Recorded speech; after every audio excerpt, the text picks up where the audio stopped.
ये है गब्बर शेर। ये हमेशा राजा बनने के सपने देखता रहता है।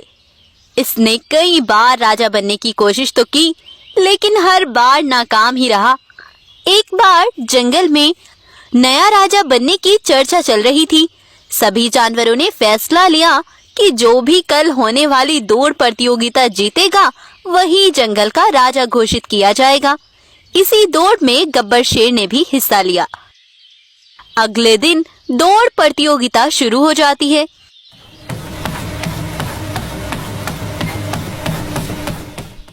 लेकिन गब्बर शेर इस बार भी ये दौड़ प्रतियोगिता हार गया था और इस बार भी वो राजा नहीं बन पाता। तब शेर गुस्से से वहां से आ जाता है और गुस्से में बोलता है, ये मेरी फूटी किस्मत मुझे राजा नहीं बनने देगी, लेकिन मेरा भी नाम गब्बर है, मैं भी राजा बनकर ही मानूंगा। इसी तरह शेर गब्बर शिकार करता करता दूसरे जंगल में पहुंच जाता है। तभी उसे बहुत सारे जानवर अपने राजा बाघ के पास खड़े दिखाई देते हैं। उनको देखकर शेर बोलता है, अरे वाह, इस बाघ को देखो, इसके कितने मजे हैं। सभी जानवर इसकी कितनी इज्जत करते हैं। इसकी जिंदगी तो बड़े मजे में गुजर रही है। काश इस जंगल का मैं राजा होता तो कितना अच्छा होता। खैर, अभी तो मुझे बड़े जोरों से भूख लगी है, चलकर कहीं भोजन देखता हूँ। इसी जंगल में तेंदुआ भी रहता था।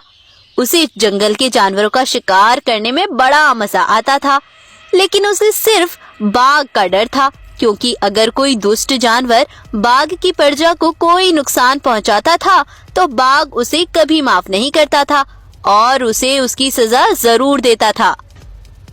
लेकिन फिर भी तेंदुआ बाघ से छिपकर जानवरों का शिकार कर ही लेता था। एक बार तेंदुए को शिकार करते हुए एक गाय देख लेती है और तभी भागती हुई राजा बाघ के पास पहुंचती है और कहती है, महाराज, महाराज, उस दुष्ट तेंदुए ने अभी अभी एक बकरी का शिकार कर लिया है। उसे बड़ी बेरहमी से खा गया वो। जैसे ही मैंने ये सब देखा तो मैं तो तुम्हें बताने चली आई। तुमने बिल्कुल सही किया गाय, मैं उस तेंदुए को अभी सबक सिखा कर आता हूँ। उनकी यह बातें दूर खड़ा गब्बर शेर सुन लेता है और बाघ जाकर उस तेंदुए को एक पिंजरे में बंद कर देता है और कहता है, तुम्हारी इतनी मजाल, मेरे होते हुए तुम मेरी प्रजा का शिकार करोगे।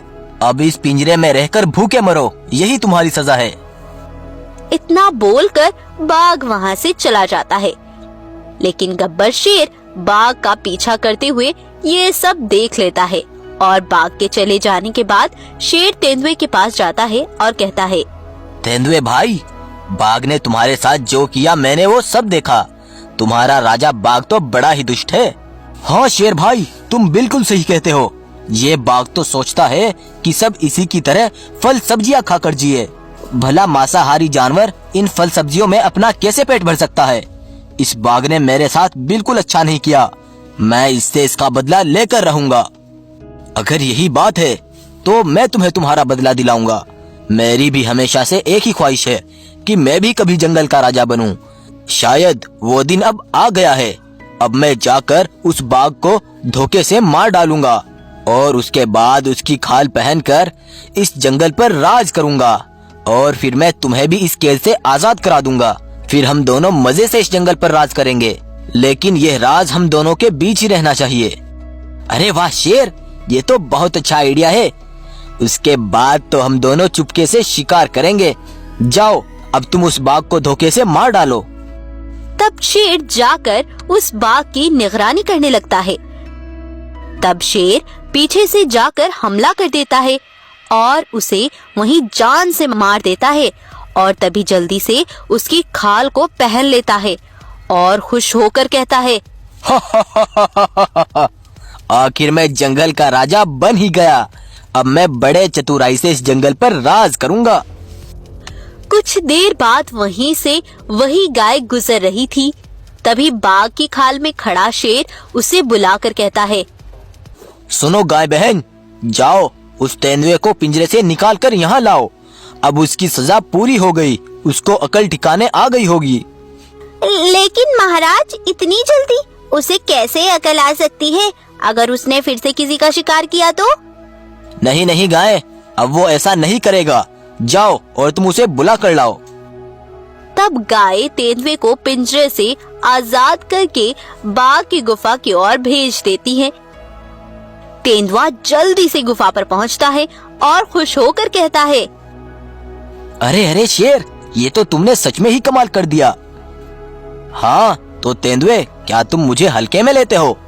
अब तुम मेरी बात ध्यान से सुनो।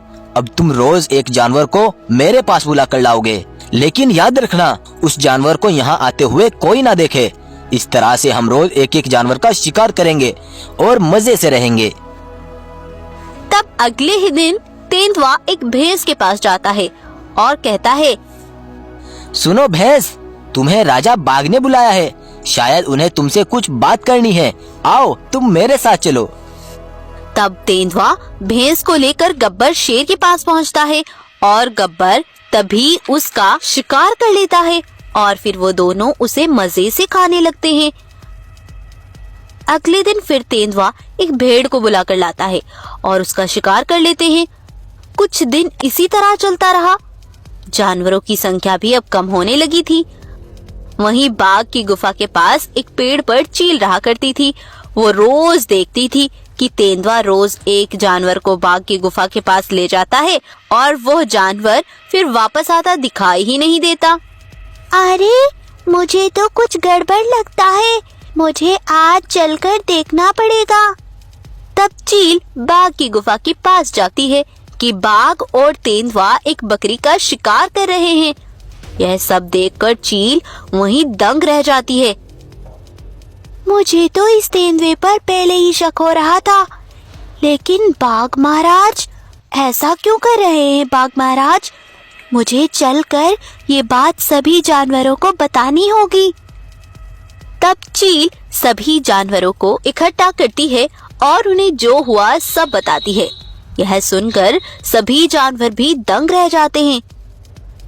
मुझे तो उस दिन से महाराज बाघ पर शक हो रहा था, जब उन्होंने मुझे तेंदुए को बुलाकर लाने के लिए कहा। मुझे तो कुछ गड़बड़ लगती है। हमें उस तेंदुए को अलग से पकड़कर सब कुछ पूछना होगा कि आखिर ये सब चल क्या रहा है। तभी सभी जानवर जाकर तेंदुए को पकड़ लेते हैं। तभी बड़े गुस्से से गोरिल्ला बोलता है, हमने तुम्हें शिकार करते हुए देख लिया है। अब तुम हमें सब सच सच बताओ, नहीं तो हम तुम्हें कच्चा चबा जाएंगे। अगर मैं तुम्हें सब सच सच बताऊं तो क्या तुम मुझे छोड़ दोगे? हाँ, हम तुम्हें छोड़ देंगे। अब जल्दी से बताओ। तब चीता उन्हें सारी बात सच बता देता है। यह सुनकर सभी जानवर बहुत ज्यादा हैरान और परेशान हो जाते हैं। तुम इतने बड़े लालची और गद्दार हो। तुमने अपने लालच के लिए हमारे महाराज को ही मरवा डाला। तुम्हें इसकी सजा जरूर मिलेगी। तब सभी जानवर तेंदुए को पिंजरे में बंद करके उस शेर के पास पहुंचते हैं, जो बाघ की खाल पहनकर जंगल पर राज कर रहा था। और फिर वह सब जानवर एक साथ मिलकर उसे जान से मार डालते हैं और फिर एक गोरिल्ला को ही जंगल का राजा बनाकर फिर से जंगल में खुशी खुशी जिंदगी गुजारने लगते हैं।